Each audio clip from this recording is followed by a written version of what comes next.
Arguably the most prominent Supreme Court trial of 2020 came to an end today in the courtroom of Justice Colin Williams. The judge ruled that Police Constable Michelle Brown is not guilty of the December 2017 murder of well-known barber Fareed Ahmad. Trial began in late November, in which testimonies by key witnesses were heard, some reliable and others were completely disregarded. In conclusion, Justice Williams felt that the prosecution had not satisfied the court that Brown was guilty of murder. From the onset of this incident, we had, as a family, we were resolute to leave the matter up to the court and the hands of the law.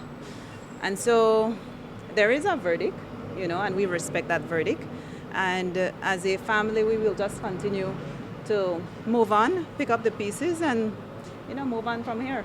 Inconsistencies in the evidence presented by the prosecution, coupled with quote-unquote disappearing evidence, which include photographs taken at the scene but not submitted in court, not to mention particles and swabs taken by scenes of crime personnel from Fareed's BMW SUV that were documented but were never heard or presented in court.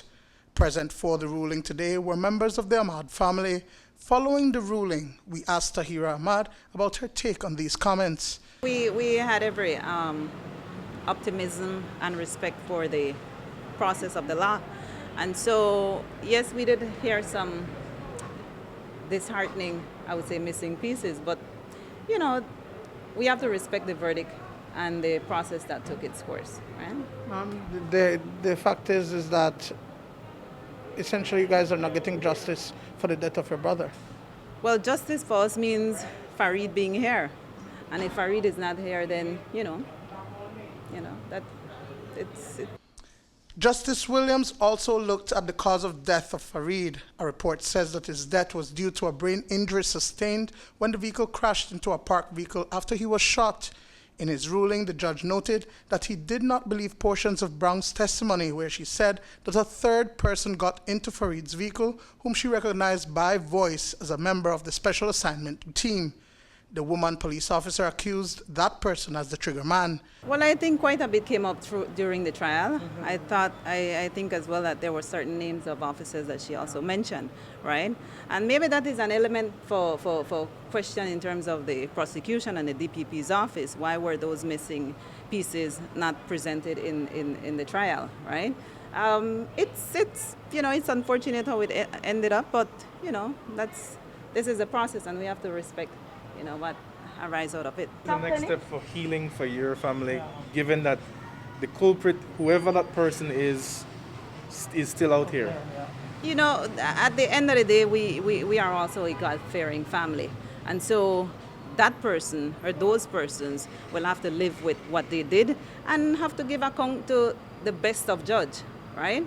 And so we will live with that. But in terms of, picking up the pieces, we will go and continue remembering Fareed as the loving brother and caring son and father and loving husband as he was, and continue living with those cherished memories, right? As we have been doing for the past 3 to 4 years. Now, for years, including the day prior to the killing of Fareed, the Ahmad family had been making complaints of police harassment and being targeted by the department. Almost 3 years after his death, has the aggravation stopped? You highlight something that, our family has been struggling with for a couple of years, right? The fact that we have been unnecessarily harassed and being targeted, unjustifiably, right? We hope now that the fact that, the process has taken its course and, there was an investigation and there was a trial and this is the outcome of it. We just hope now that our family can, continue to live in peace and all the harassment and the ongoing surveillance over us is ceased. Duane Moody for News 5.